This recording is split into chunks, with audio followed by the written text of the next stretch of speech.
ओए गुरु, कुर्सी की पेटी बांध लो, क्योंकि आज हम इलेक्ट्रिकल इंजीनियरिंग की दुनिया के बाहुबली यानी ट्रांसफॉर्मर की एंट्री कराने वाले हैं। पॉपकॉर्न रेडी रखो, क्योंकि ये स्टोरी स्टार्ट होती है एक सिंपल से कॉन्सेप्ट से और खत्म होगी हाई वोल्टेज ड्रामा पर।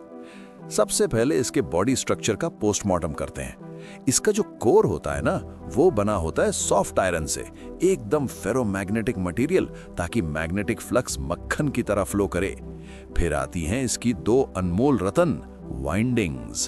पहली है प्राइमरी वाइंडिंग, इनपुट साइड, जहां हम सप्लाई वोल्टेज ईपी और करंट आईपी देते हैं, और दूसरी है सेकेंडरी वाइंडिंग, आउटपुट साइड, जहां से हमें आउटपुट वोल्टेज ईएस और करंट आईएस मिलता है।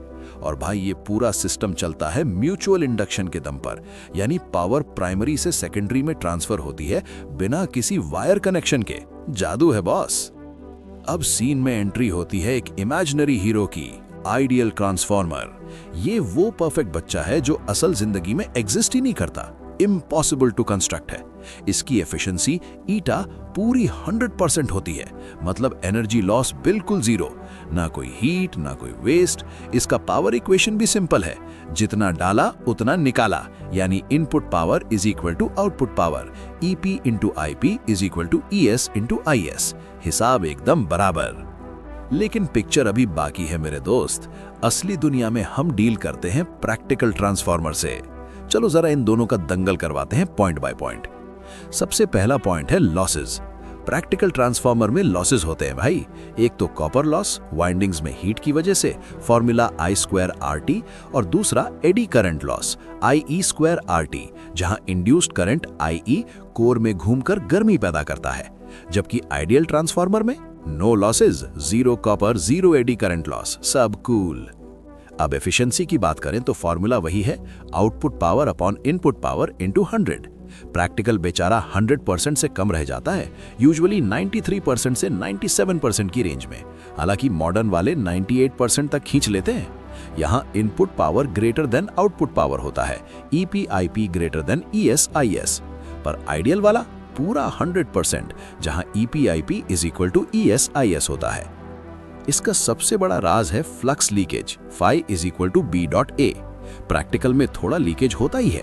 अगर 100 फ्लक्स लाइंस निकली तो शायद 80 ही पहुंचे, मतलब फ्लक्स लीकेज एग्जिस्ट्स। पर आइडियल में नो लीकेज, 100% लिंकेज होता है प्राइमरी और सेकेंडरी के बीच।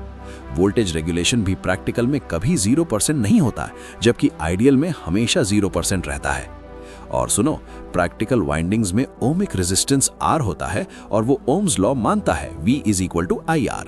लेकिन आइडियल मानता है कि उसके पास प्योर इंडक्टिव कॉइल्स हैं, pure inductance L, resistance R is equal to 0, जो कि फिजिकली इम्पॉसिबल है। बॉटम लाइन, सारे ट्रांसफॉर्मर्स जो तुम देखते हो वो प्रैक्टिकल हैं, आइडियल वाला बनाना नामुमकिन है। कहानी में नया ट्विस्ट। अब देखते हैं कंस्ट्रक्शन के हिसाब से ट्रांसफॉर्मर्स के दो बड़े खिलाड़ी, कोर टाइप और शेल टाइप। पहले मिलते हैं कोर टाइप ट्रांसफॉर्मर से। इसका डिजाइन ऐसा है कि winding surrounds the core. Winding ने कोर को घेर रखा है। इसके पास दो लिम्स होते हैं। यहाँ LV और HV वाइंडिंग्स को सिलिंड्रिकल स्टाइल में दो ऑपोजिट लिम्स पर बांट दिया जाता है। सिलिंड्रिकल टाइप वाइंडिंग ये हाई वोल्टेज ट्रांसमिशन के लिए बेस्ट है। यहाँ mean length of coil turn shorter होती है, मतलब कॉपर कम लगता है, पैसे बचे।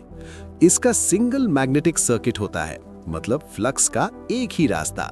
इसका सबसे बड़ा प्लस पॉइंट, कॉइल को इजीली रिमूव कर सकते हैं मेंटेनेंस के लिए।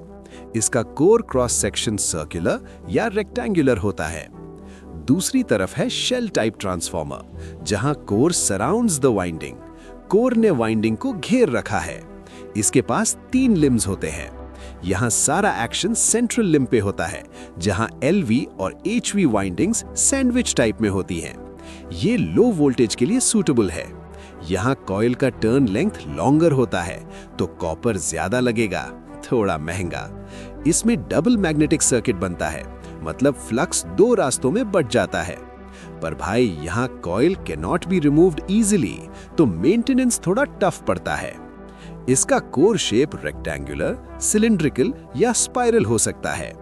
तो भाई ये थी ट्रांसफॉर्मर्स की पूरी ABCD।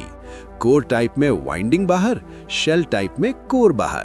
प्रैक्टिकल असलियत है, आइडियल सपना है। अब जाओ और एग्जाम में धूम मचा दो।